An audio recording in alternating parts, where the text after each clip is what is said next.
നാമനിർദ്ദേശ പത്രികകളുടെ സൂക്ഷ്മ പരിശോധനാ ദിവസമായി ഇന്ന് ഈ പത്രികയെ ചൊല്ലിയൊക്കെ വലിയ രാഷ്ട്രീയ പോരുകൂടി നമ്മൾ കാണുകയാണ്. നേമത്തെ BJP സംസ്ഥാന അധ്യക്ഷൻ രാജീവ് ചന്ദ്രശേഖരന്റെ പത്രിക സ്വീകരിച്ചതിനെതിരെ നിയമ പോരാട്ടത്തിന് ഒരുങ്ങുന്നു കോൺഗ്രസും CPIM-ഉം. 200 കോടി രൂപയുടെ സ്വത്ത് മറച്ചുവെച്ചു എന്നതാണ് അവിടെ പരാതി ഉയർത്തുന്നത്. CPM-ഉം കോൺഗ്രസും ഒരുപോലെ BJP സംസ്ഥാന അധ്യക്ഷനെതിരെ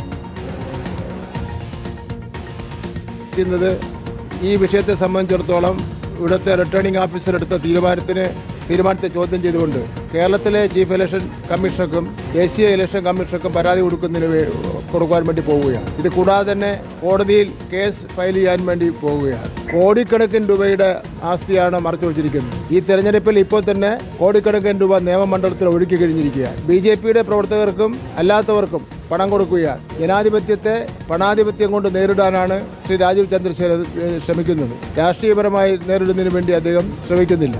ബാംഗ്ലൂർ കോറമംഗല 3rd ബ്ലോക്കിലെ 408 നമ്പർ പ്രോപ്പർട്ടി കഴിഞ്ഞ പേപ്പറിൽ അദ്ദേഹത്തിന്റെ നോമിനേഷൻ കൊടുത്ത പ്രോപ്പർട്ടി ഇത്തവണ കാണിച്ചിട്ടില്ല എന്ന് മാത്രമല്ല 4 ദിവസങ്ങൾക്ക് മുമ്പ് ആ പ്രോപ്പർട്ടിക്ക് ടാക്സ് അടച്ചിട്ടേ ഉള്ളൂ. മനഃപൂർവ്വം തന്റെ 200 കോടി രൂപ മാർക്കറ്റ് വാല്യുവേഷനുള്ള പ്രോപ്പർട്ടി കാണാതിരിക്കുന്നത് തെറ്റാണ്.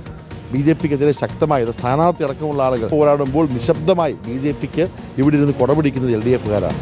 ശക്തമായിട്ട് തന്നെ ഈ കേസുമായി നമ്മൾ മുന്നോട്ട് പോകും. എന്തായാലും ബഹുമാനപ്പെട്ട ഭരണാധികാരി ഉത്തരം പറയട്ടെ, അതിനുള്ള ബാക്കി കാര്യങ്ങൾ നമ്മൾ തീർച്ചയായിട്ടും മുന്നോട്ട് പോകുക തന്നെ ചെയ്യും. നമ്മൾ പറവൂരിലും ഇതുപോലെ തന്നെ ആരോപണം കണ്ടു. പ്രതിപക്ഷ നേതാവ് VD സതീശൻ ആസ്തി കുറച്ചു കാണിച്ചെന്ന് LDF പരാതിപ്പെടുകയായിരുന്നു. ആ പരാതി ഏതായാലും തള്ളിയിട്ടുണ്ട്. സതീശന്റെ നാമനിർദ്ദേശ പത്രിക സ്വീകരിച്ചു.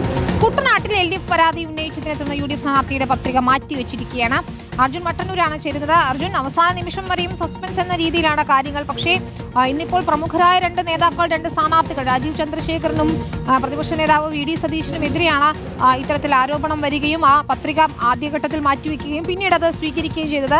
എങ്കിലും നിയമ പോരാട്ടത്തിലേക്ക് വീണ്ടും കാര്യങ്ങൾ എത്തുന്നു അല്ലേ അർജുൻ? തീർച്ചയായും വിനീത, മുന്നണികളുടെ ചങ്കിടിപ്പ് കൂട്ടിയ ദിവസം കൂടിയായിരുന്നു സൂക്ഷ്മ പരിശോധനാ ദിവസമായ ഇന്ന്. അതായത് രാവിലെ മുതൽ തന്നെ എതിർ മുന്നണികൾ, എതിർ പാർട്ടികൾ വലിയ തോതിൽ പരാതികളുമായി വന്നതോടുകൂടി വരണാധികാരി കൂടുതൽ നേരം ഈ സൂക്ഷ്മ പരിശോധന നടത്തേണ്ട ഒരു സാഹചര്യമുണ്ടായി. വിശദമായ പരിശോധനയിലേക്ക് കടക്കേണ്ടി വന്നു.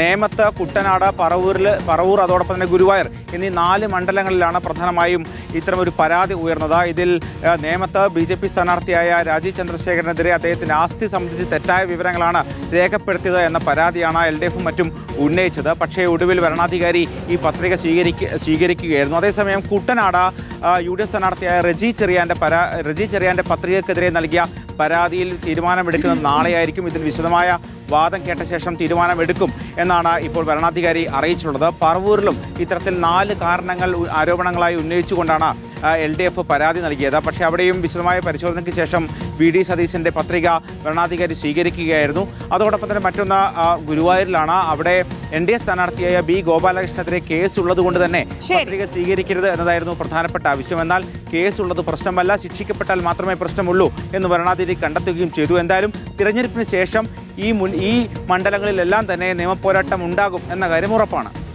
ശരി, ഏതായാലും നമുക്ക് കാത്തിരുന്ന് കാണാം നിയമ പോരാട്ടത്തിന്റെ ബാക്കി എന്താണ് എന്നത്. നമുക്കിനി